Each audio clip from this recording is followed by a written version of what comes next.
Those that come after us, they're going to be born directly into a prison that there will be no escaping from, because they will have no reference point for what freedom actually ever was.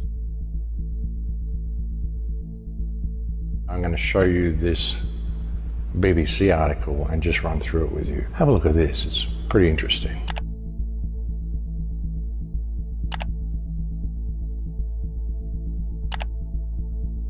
This is the BBC's own website.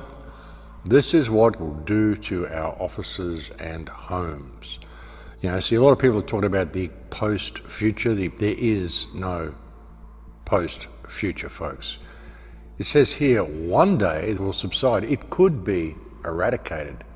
But even then, life will not simply return to the way it was before. Spurred on by the crisis, architects have been rethinking the buildings we inhabit. Okay, so you scroll down here. Meet Layla. Layla is of indeterminate race and age. It's 2025 and she works from home 4 days a week. It's been that way since the 2020 lockdown. Okay, they've been in lockdown since 2020 and it is now 2025. 6:30, she's on her way to work. Layla arrives at a building where she meets people, blah, blah, blah. Starting times of the company where she works are staggered to minimize the number of people arriving at the same time. No human contact. Her office days are mainly for meetings, gone are the days when she'd head to work, blah, blah, blah. Blah, blah, blah, blah, blah. On the ground floor, Layla pauses in front of a thermal body scanner to check her temperature is normal. Today she is 36.5. She passes. A camera used for facial recognition identifies her as a staff member. A security barrier opens. At no point does she touch anything. Layla is on a contactless pathway. The lift to her office on the 4th floor is voice activated. Touchless technology has replaced grubby buttons. The maximum occupancy is 2. Voice acted elevators, folks. If you get locked out through social crediting, once it's all biometric and it's all run like this and it's all touchless, they know everything about you and everything you do and everything you say and everything you think.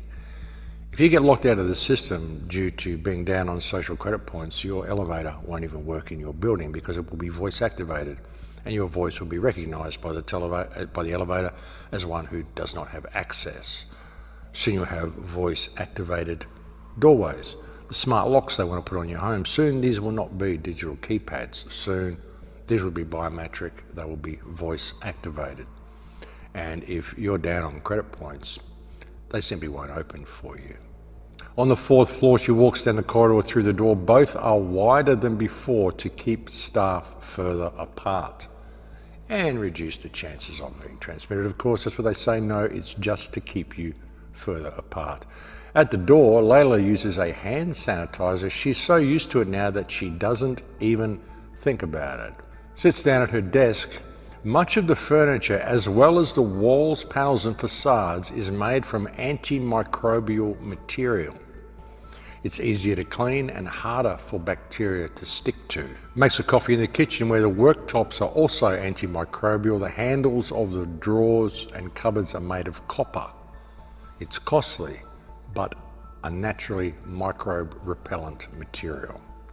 The air conditioning uses UV light to kill pathogens. It also reduces the humidity to help prevent germs multiplying, responding to a stream of data from sensors fixed around the building and wearable sensors used by the staff. Proximity meters, folks. Great stuff. Office is completely plain, blah, blah, blah. A whole bunch of propaganda here to let you know how she did with coping with it all. How she's only going to office once a week. Layla moved to the suburbs with a friend after the lockdown in 2020.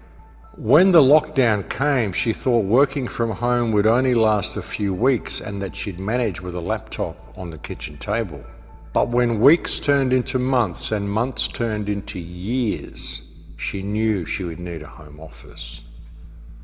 When weeks turned into months and months turned into years. What do you think of your new normal, folks? And you think about it, folks, with voice-activated technology, voice-activated door locks and a social crediting system, they've managed to turn the entire world into a prison, every house into a prison cell that you're only allowed to leave when you're on your best behaviour. You're only allowed to leave when you're behaving the way the government says you must behave. No more freedom, folks. None of that. The entire world is now a prison and every house is now a prison cell. Great plan. Great plan. And the problem is that it is actually working, and it will work if people don't wake up to what is happening. I mean, this is really serious stuff. This is where they want to go with everything, folks. Total isolation, you working from home, no contact with anybody else, totally contactless work, no touching anything, no touching other people. It's been quite a change for Layla and millions like her.